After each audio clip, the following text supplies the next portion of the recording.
요즘은 아닙니다만 옛날 군대에 사람이 배가 아프거나 또 감기가 나서 열이 나거나 그리고 훈련하다 다쳐서 이렇게 피가 나고 그런 상처가 나면 의무병들이나 군의관들이 처방하는 약은 희한하게 딱 똑같이 하나밖에 안 했습니다. 여러분들 경험하신 분들, 뭐 옛날 군대 생활하신 분들 많이 아시겠습니다만은 이 사람이 배가 아파도 머리가 열이 나도 상처가 나도 처방하는 약이 뭡니까?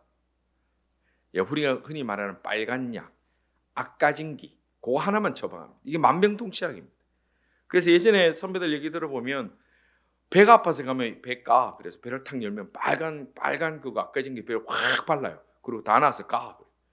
열이 풀풀 나는데 가면 그 빨간 약 이마에 쓱 발라주고 다 나서 가. 상처가 나도 쓱 발라주고 가 그랬어요. 거짓말 같은 일이지만 진짜로 그렇게 했어요. 그 이유가 뭘까요? 첫째는 그 당시 군대에 약도 없었지만 군대에서 말하고 있는 병은 약으로 낫는 게 아니라 뭐로 낫는다고 봐요. 군기가 들어가면 낫는다고. 그러니까 이거 군기가 빠지가 아프다고 그래. 군기가 들어가면 되니까 배가 아프면 배에 빨간 약 발라주고 머리가 아프면 머리에 빨간 약 발라주고 뭐 상처가 나면 상처에 그냥 뚝 발라주고 그렇게 말합니다.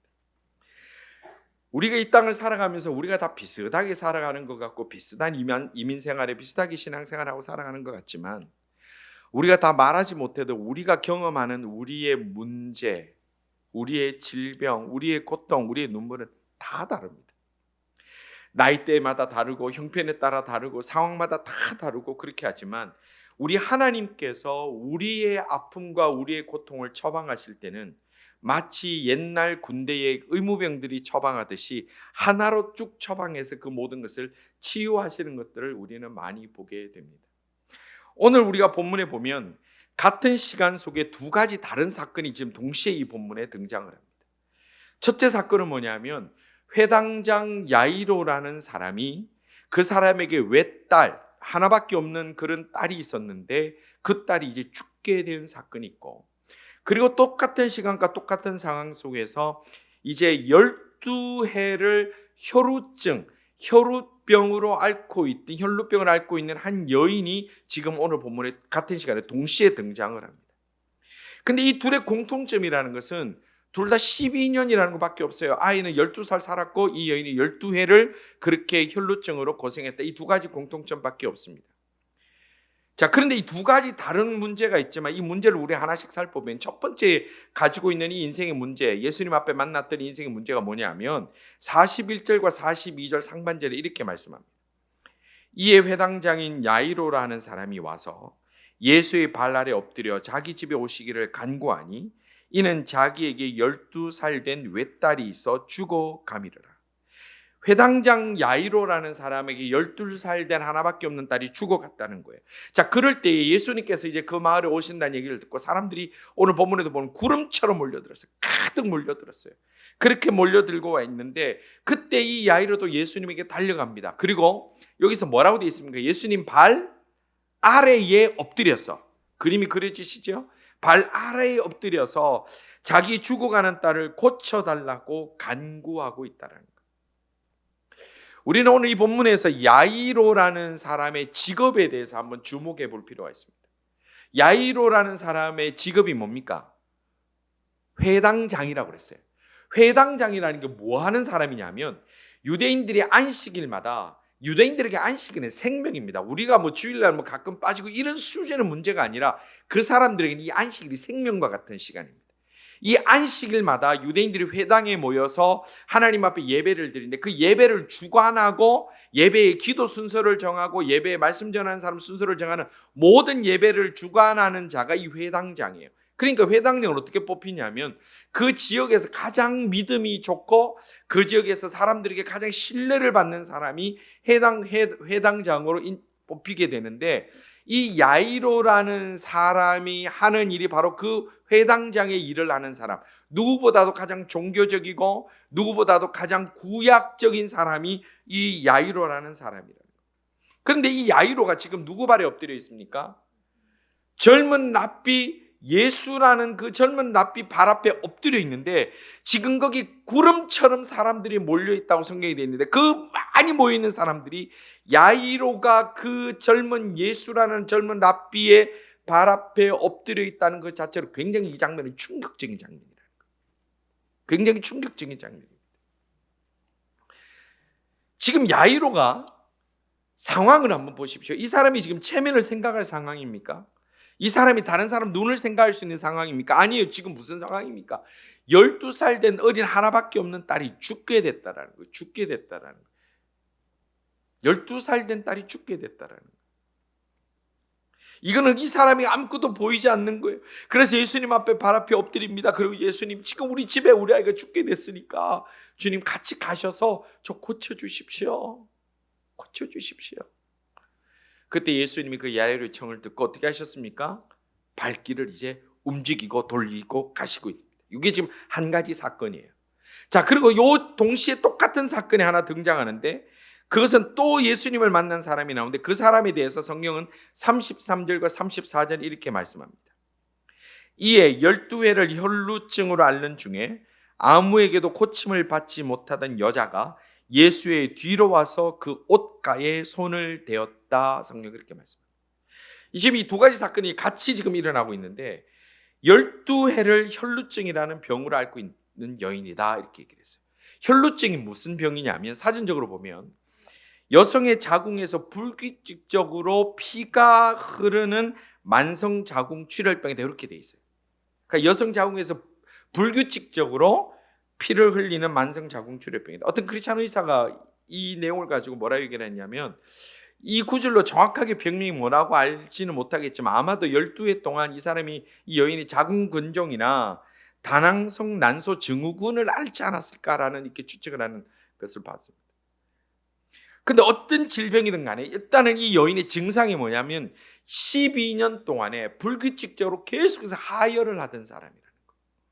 근데 우리가 보면 12회 동안 하혈을 계속했다. 참 힘들었겠구나. 고생스럽구나. 지금 이 수준이 아니라 이 여인의 고통은 육체적인 질병의 문제가 아니라 사회적 고립이요 심리적 고통이 훨씬 심했습니다. 이유가 뭐냐면 구약 시대에 여자들이 하혈을 한다는 것은 곧 불결한 것, 부정한 것으로 그렇게 취급을 했습니다.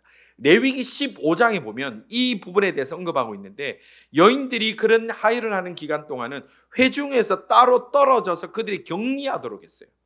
왜냐하면 그 당시는 물이 흔하지 않고 먹는 물도 없는데 그 19일 물도 없기 때문에 그렇게 격리하도록 했고 그 전통에 따라서 유대인들은 하혈하는 여인들을 부정하다고 그랬어요. 근데 이게 한 뭐 며칠 하다가 많은 수준이 아니라 얼마 동안요? 12년을. 그러니까 이 여인은 마치 문둥병 환자처럼 한센병 환자처럼 무리 속에 들어가지 못하고 계속해서 사람들이 부정한 여인으로 불결한 여인으로 취급받으면서 그 고통의 세월을 12년을 갔는데 고쳐줄 리가 아무도 없었다. 성경은 그렇게 얘기하고 있어요. 어느 누구에도 도움을 받지 못하는 순간입니다. 그리고 근데 그 여인이 이제 예수님 앞에 나올 때 당당하게 예수님 저 주님 앞에 나옵니다. 그랬을까요? 회당장 야이로처럼 막 사람도 있는 중에 뭐 해집고 들어가서 예수님 발 앞에 엎드려서 주님 제 딸이 죽게 됐습니다. 얘기할 수 있었을까요? 말을 못하는 거예요. 그래서 성경에 보면 어떻게 되어 있습니까? 예수의 뒤로 갔다. 사람들이 자기가 부정한 여인인지 알면요, 그 성경에 보면 이게 만지지도 못하게 해요. 그런데 그 사이를 비집고 갔을 때 자칫하다가 이 사람이 부정한 여인인 줄 알았다면, 사회적으로 사람들이 싫어하는 그런 상황인 줄 알았다면 잘못하면 돌에 맞아 죽는 상황이에요. 그런데도 이 여인이 그 무리들을 비집고 들어가서 예수님의 옷자락에 손을 댔다라는 거예요. 살짝 댔다. 제가 이걸 보면서 당기지도 못했어요. 예수님 옷을 당기지도 못하고 살짝 손을 댔다. 이 두 가지 고통의 문제 상황이 이렇게 나와 있는 거예요. 자, 그런데 우리 여기서 다시 우리가 야이로의 마음으로 한번 다시 돌아가 볼까요? 지금 우리가 성경 읽었습니다마는 이 12의 혈루병을 앓은 여인이 예수님 앞에 옷자락을 만지고 예수님이 돌아보면서 내 능력이 나갔다 누구냐? 그랬더니 이 여인이 더 이상 숨길 수가 없어서 할 수 없이 자기가 예수님 옷을 만진 것과 그리고 만지고 나서 지금 병이 났던 것을 얘기했다라는 내용이 우리가 아까 읽은 본문에 나옵니다. 그런 시간들을 보내고 있을 때에 지금 야이로의 마음은 어떨까요? 지금 예수님 우리 딸이 죽게 됐습니다. 지금 빨리 우리 집으로 가주십시오라고 예수님을 모시고 가는 그 과정에 그 여인이, 그것도 자기가 좋아하는 사람도 아니고 사회적으로 부정한 여인이라고 하는 그 여인이 예수님을 붙들고 그 시간을 지체하고 있을 때 이 야이로의 마음은 진짜 피가 마르는 거예요. 이 여인에게는 지금 이 시간이 인생 최고의 시간을 보내고 있지만 똑같은 상황에서 예수님을 만난 야이로의 마음은 평생 최악의 시간을 보내고 있는 거예요. 이거보다 긴 시간이 없는 거예요. 여러분, 우리가 급할 때 우리를 가로막는 그 문제들이 있으면 진짜 힘들 때가 많습니다. 여러분, 혹시 식당 가서 시간이 없어서 빨리 한 그릇 먹고 가야 돼가지고 국밥을 시켰는데, 아니 국밥을 시켰는데 이 직원이 들고 나오는데도 시간이 막 늦었는데도 나오면서 나를 먼저 주는 게 아니라 나보다 주문 늦게 한 사람한테 주면 여러분도 어떤 마음이 듭니까? 화가 나기 시작하고 얼굴이 벌겋게 올라와요. 죄송해요, 저만 그런 것 같아요. 막 그 평정심을 잃어요. 나 지금 급한데, 나 이거 먹고 빨리 가야 되는데, 그것도 중간에 누가 인터셉 해가지고 그냥 자기가 먹고 있으면 막 화가 나요. 겨우 그 국밥 하나도 그럴 때가 있는데 지금 자기 딸이 죽게 됐어요. 근데 이 여인이 와서 중간에 예수님을 붙들고 이 얘기 저 얘기 하고 있으니까 정말로 속된 말로, 제가 이 말씀 묵상하면서 속된 말로 이걸 다르게 표현할 방법이 없어요. 미칠 것 같은 1초 1초를 보내는 거예요. 한번 우리가 야이로 입장에 한번 대보십시오. 미칠 것 같은 1초 1초를 보내는 거예요. 그런데 정말로 미칠 만한 소식을 듣게 됩니다. 49절입니다. 한 사람이 뛰어옵니다. 49절에 아직 말씀하실 때에 회당장의 집에서 사람이 와서 말하되 당신의 딸이 죽었나이다. 선생님을 더 괴롭게 하지 마소서. 와, 어떨 것 같아요? 예수님 마을 오신다 생각으로 들어갔어요. 주님, 우리 딸 죽게 됐습니다. 좀 가주세요. 그 바쁜 예수님이 오케이 가겠다 돌아서셨어요. 그리고 이제 집으로 가는데 이 여자가 붙들고 늘어지는 바람에 내 딸이 죽었어요. 하나밖에 없는 12살짜리 딸이, 여러분 12살 때는 이제 대화가 통하고 얘기가 통하고, 그 이쁘게 키웠던 그 딸이 죽었대요. 얼마나 비참하고 숨막히는 순간들입니까? 그런데 우리가 이 말씀을 통해 하나님께 주시는 메시지를 찾는 것은, 우리의 상황이 어떠하든, 우리의 문제가 어떠하든, 우리의 고통이 얼마나 깊든지, 얼마나 우리의 고통이 심각하든지 간에 중요한 것은 우리가 괴로워하는 그 순간에 우리가 지금 누구와 함께 있느냐 하는 것입니다. 그것이 가장 중요합니다. 지금 이 고통의 순간에 내가 지금 누구와 함께 하고 있느냐 하는 것입니다. 지금 이들이 지금 누구와 함께 하고 있습니까? 이들의 고통의 깊이는 다릅니다. 고통의 종류는 다릅니다. 문제의 상황은 다릅니다만은 이들의 공통점은 이들이 지금 창조주 하나님 되시고 우리 주님 되신 예수님과 함께 있다라는 겁니다. 이것이 가장 중요한 메시지입니다. 오늘 우리들이 이 땅을 살아가는 동안 만나는 어려움들이 얼마나 많이 있습니까? 정말 가슴이 미칠 것 같고 숨이 막힐 만한 일들이 얼마나 많이 있습니까? 그때 그 순간에 여러분들의 옆에 누가 있더냐는 거예요. 그리고 누가 있기를 원하십니까? 우리는 그리스도인입니다. 영에 속한 사람입니다. 우리가 다 비슷하게 살아가는 것 같지만 우리가 경험하는 고통의 문제, 우리가 경험하는 눈물의 문제는 다 다를 수밖에 없습니다. 그러나 우리가 기억해야 되는 것은, 그리스도인들이라면 내가 어떤 경우든 간에 주를 떠나서도 되지 아니하고 주님을 놓쳐서도 되지 아니하고 우리가 주님 곁을 뛰어 찾아가야 되고, 주님이 내 곁에 머무르도록 우리의 마음을 주님 앞에 활짝 열어놓고 살아가야 된다는 것을 꼭 기억하고 살아가는 우리 주의 백성들 다 되기를 주님의 이름으로 축원합니다. 하나님이 이 문제는 이렇게 해결하시고 저 문제는 저렇게 해결하신다. 우리는 그래서 이 문제는 하나님이 하신다, 아니야 이 문제는 아니야 라고 하는 것이 아니라, 지금 내가 어떤 상황, 어떤 형편이든 간에 내 옆에 지금 누가 있느냐는 거예요. 그것이 너무 중요한 거예요.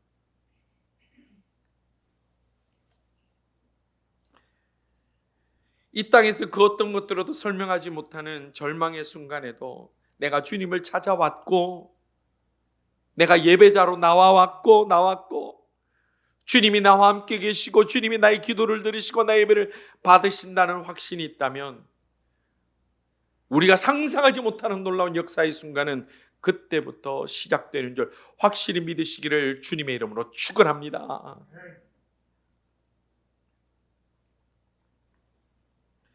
예수님이 전혀 다른 두 사건을 마주하시면서 똑같은 처방전을 내리고 계십니다.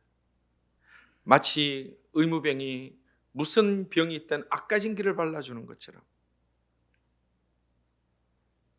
저는 어릴 때 악가진기라고 그랬어요. 뭐 요드 아이오딘인가 뭐 그런 이름이 있는 뭐 있지만 그냥 빨간 약발. 우리 예수님 한 가지 처방을 내렸어요. 자, 어떤 처방을 내렸습니까? 먼저 12절에 보니 12의 혈루병을 띤 여인은 예수님의 옷자락을 만지는 순간 즉시 나았는데 44절에 예수님께서 이렇게 말씀하셨습니다. 예수의 뒤로 와서 그의 옷가에 손을 대니 혈루증이 즉시 그쳤더라. 자, 어떻게 그쳤을까요? 첫째는 이 여인이 예수님의 옷자락이라도 만지면 나을 것이라는 그 믿음이 있었고, 그리고 예수님이 그를 불쌍히 여겨주시는 예수님의 마음이 있었고, 그리고 치유의 능력이 있어서 이 세계가 하나가 됐을 때 역사가 일어난 것. 오늘 우리들에게 이 마음으로 예수님 옷자락을 만질 수 있는 자들에게 치유의 은혜가 일어날 수 있기를 간절히 소원합니다. 믿음으로 나가야 돼요. 믿음으로 나가야 돼요. 그리고 주님이 긍휼하심의 마음이 있어야 되고 주님께서 불쌍히 여겨주셔요.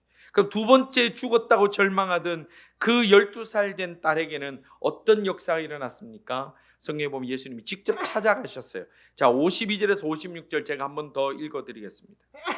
모든 사람이 아이를 위하여 울며 통곡하매 예수께서 이르시되 울지 말라, 죽은 것이 아니라 잔다 하시니 그들이 그 죽은 것을 아는 고로 비웃더라. 예수께서 아이의 손을 잡고 불러 이르시되 아이야 일어나라 하시니 그 영이 돌아와 아이가 곧 일어나거늘 예수께서 먹을 것을 주라 명하시니 그 부모가 놀라는지라. 예수께서 경고하사 이 일을 아무에게도 말하지 말라 하시니라. 아멘.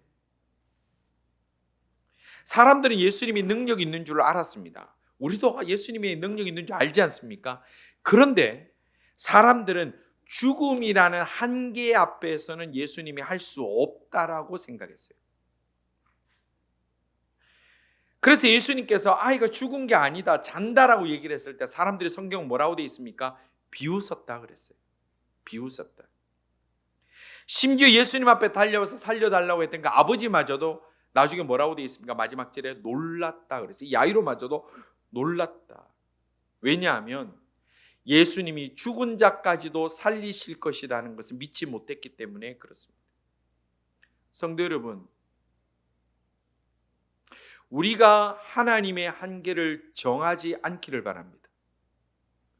내가 하나님이 여기까지만 하실 거라고 생각하는 그 잘못된 되돌이되는 그 믿음 속에서 벗어날 수 있기를 바랍니다. 하나님은 나를 불쌍히 여기시면 또 내가 믿음으로 나아가면 주님이 우리를 놀라운 역사의 자리로 인도하심을 확실히 믿고 나아갈 수 있는 주의 백성들 다 될 수 있기를 주님의 이름으로 축원합니다. 왜 내가 하나님을 한계를 짓습니까? 왜 하나님의 능력을 내가 정합니까? 하나님은 아니라고 말씀하시는데 천지를 창조하신 하나님이, 말씀으로 이 땅을 만드신 하나님이 능치 못할 일이 없음을 우리가 머리로는 아는데 왜 가슴으로 그것을 인정하지 못하느냐는 거예요. 이 두 가지 문제 앞에서 주님이 하나의 해결책을 주시는데 그것이 바로 믿음이라는 처방전입니다. 하나님은 우리에게 계속해서 믿음을 얘기를 하십니다. 계속해서 혈류병 걸린 여인에도 내 딸아 내 믿음이 너를 구원하였으니 평안히 가라고 그랬어요. 내 믿음이 너를 구원하였다.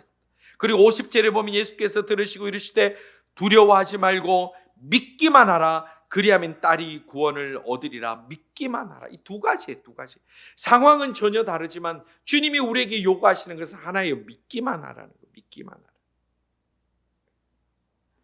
그러면 믿음이라는 것이 뭐길래 죽은 사람도 살리고 혈루병 여인도 고칩니까? 그럼 믿음이라는 것은 내 마음의 힘입니까?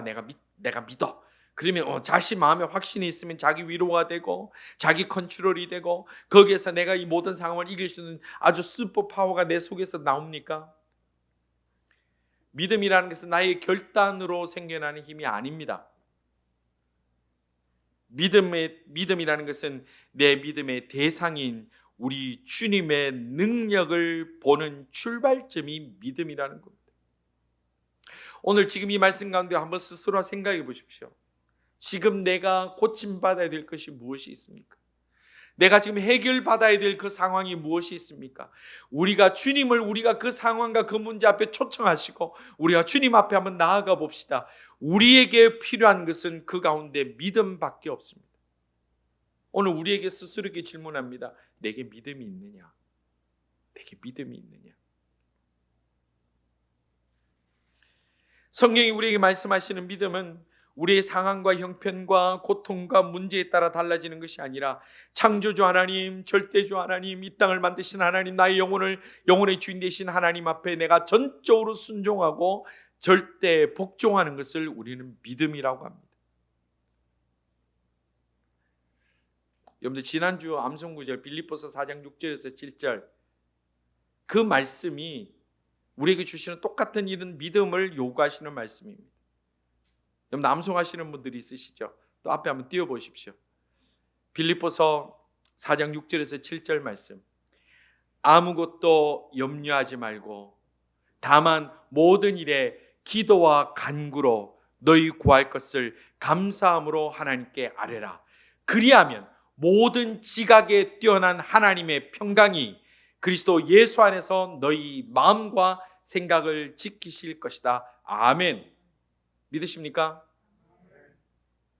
오늘 왜 이래 다 힘이 없으세요?